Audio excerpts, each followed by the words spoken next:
नमस्कार दोस्तों। आज अपन इस वीडियो में बात करेंगे रिवाइटल एच वुमेन्स कैप्सूल के बारे में। दोस्तों, ये जो रिवाइटल एच वुमेन्स की कैप्सूल आती है, ये मतलब पिंक कलर की जो डिब्बी आती है, पैकिंग आती है, उसमें कैप्सूल्स आती है जो कि मेनली वुमेन्स के लिए आती है। दोस्तों, ये जो मार्केट में लगभग 348 रुपीज़ तक इसकी 30 टेबलेट्स की जो पैकिंग होती है वो अवेलेबल हो जाती है। चलिए बात करते हैं कौन कौन सी कंडीशंस में इसको दिया जाता है और क्या क्या इसके इफेक्ट्स अपने शरीर में देखे जाते हैं इसको लेने के बाद में। दोस्तों, ये जो रिवाइटल एच वुमेन्स की जो कैप्सूल होती है, ये एक प्रकार से अपने शरीर में सप्लीमेंट की तरह काम करती है, न्यूट्रिशनल सप्लीमेंट की तरह। इसमें काफ़ी मल्टीविटामिन्स और मल्टी मिनरल्स जो होते हैं वो अवेलेबल रहते हैं। इसके अलावा इसमें काफ़ी जैसे जिनसेंग होता है जो स्टेमिना के लिए बहुत इफेक्टिव माना जाता है। इसके साथ में इसमें कैल्शियम भी होता है, आयरन होता है जो कि ब्लड को बनाने का काम करता है, हीमोपोएसिस में हेल्प करता है।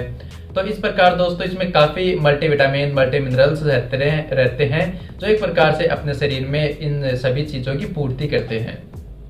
एक्चुअली दोस्तों होता क्या है कि अपन खाने में सभी चीज ले नहीं पाते हैं, सारे विटामिन नहीं ले पाते हैं, सारे मिनरल्स नहीं ले पाते हैं, और उसकी कमी से जैसे अपने शरीर में सिम्टम्स आने लग जाते हैं कि कमजोरी होना, बार बार थकान होना, बहुत जल्दी कोई भी काम करते हैं तो सांस भर जाना, आयरन की कमी की वजह से एनीमिया मतलब खून की कमी देखने को मिलना, जो हड्डियां होती है वो कमजोर हो जाती है, फ्रेजाइल हो जाती है, जिसकी वजह से हड्डियों में फ्रैक्चर होने के चांसेस भी बहुत ज़्यादा रह जाते हैं।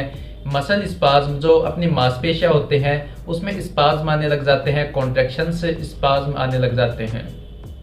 दोस्तों, एनर्जी की भी कमी हो जाती है, शरीर में वीकनेस और इसके साथ में ड्राउजीनेस, डिजीनेस, चक्कर आना, आलसीपन रहना, ऐसे कुछ सिम्टम्स देखे जाते हैं इन ये जो न्यूट्रिशन होते हैं इसमें इसकी कमी जब हो जाती है अपने शरीर में।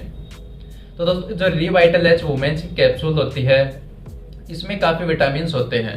जैसे विटामिन ए होता है जो ब्लाइंडनेस के लिए रिस्पॉन्सिबल होता है, इसकी वजह से ब्लाइंडनेस मतलब अंधापन जो होता है वो आ सकता है।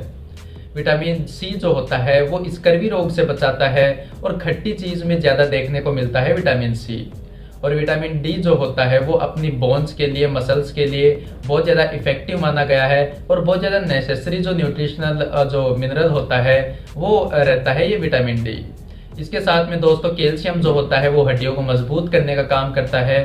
विटामिन ई होता है इसमें, टोकोफेरोल जिसको बोला जाता है, वो अपनी स्किन को, हेयर्स को और अपने जो इनर लाइनिंग्स होती है माउथ की या फिर एपिथेलियल लाइनिंग्स होती है अपने शरीर के अंदर की, उसको हेल्दी बनाने का काम करता है, जिससे जो अपने हेयर्स और नेल्स हैं मजबूत बनते हैं, एकदम डार्क होने लग जाते हैं। इसको ब्यूटी विटामिन भी बोला जाता है।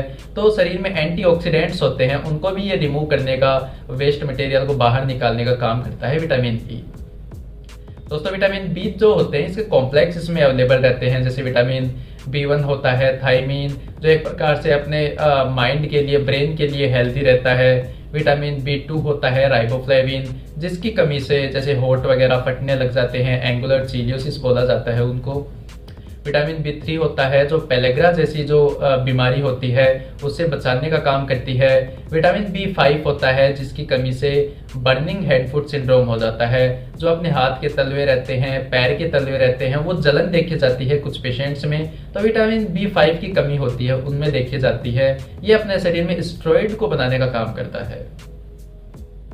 दोस्तों, विटामिन बी6 होता है जिसको पायरिडॉक्सिन बोला जाता है। ये अपने शरीर में जो ब्लड सेल्स होती है, आरबीसीज होती है मेनली स्पेशली, तो आरबीसीज के फॉर्मेशन में हेल्प करता है। अगर किसी के खून की कमी है, एनीमिया की शिकायत है, तो उनको ये दी जाती है।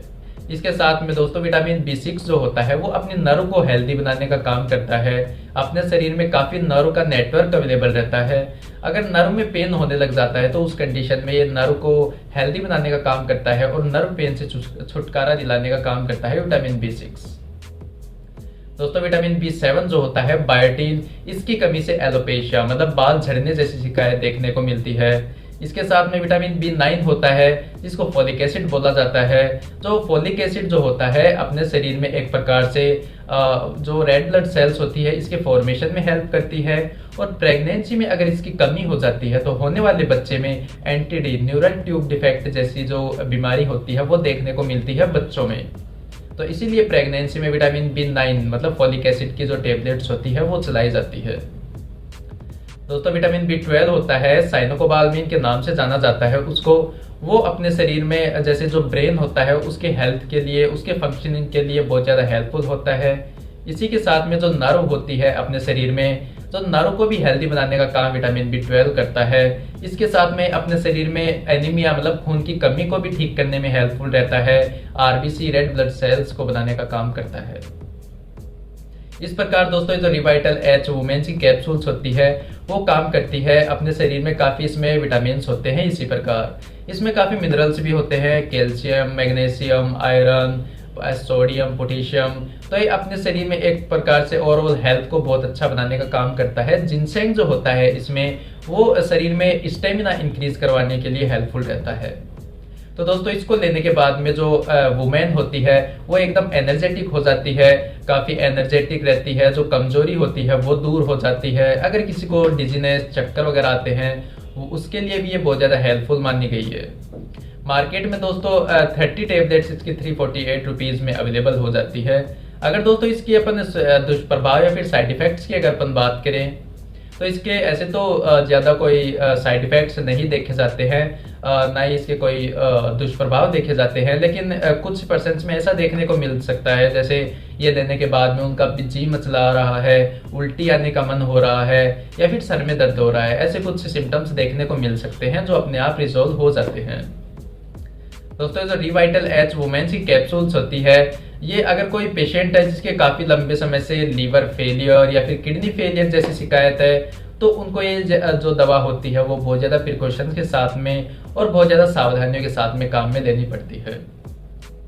दोस्तों जो रिवाइटल एच वुमेन्स कैप्सूल होती है इसको आप हमेशा डॉक्टर के परामर्श से ही काम में लें, डॉक्टर के प्रिस्क्रिप्शन से ही काम में लें। अपने आप से कभी भी सेल्फ मेडिकेशन को काम में ना लें। दोस्तों रिवाइटल एच वुमेन्स कैप्सूल को हमेशा बच्चों से दूर रखें क्योंकि बच्चे इसकी मतलब डोज ले सकते हैं, उनको पता नहीं होता है कि क्या काम में है। तो इसकी वजह से वो अगर इंजेक्शन कर लेते हैं तो उनमें पॉइजनिंग देखने को मिल सकती है। तो बच्चों की रीच से दूरी रखें और इसको हमेशा कूल एंड डार्क प्लेस में ही हमेशा रखें, स्टोर करके रखें। वरना जैसे सनलाइट के प्रेजेंस में रहती है तो इसकी पोटेंसी लॉस होने के चांसेस रहते हैं। दोस्तों रिवाइटल एच वुमेन्स कैप्सूल है, इसकी इन्फॉर्मेशन आपको थोड़ी भी इंफॉर्मेटिव लगी हो, थोड़ी भी नॉलेजेबल लगी हो तो वीडियो को लाइक एंड कमेंट जरूर कर दें। चैनल को सब्सक्राइब करना ना भूलें। Thank you.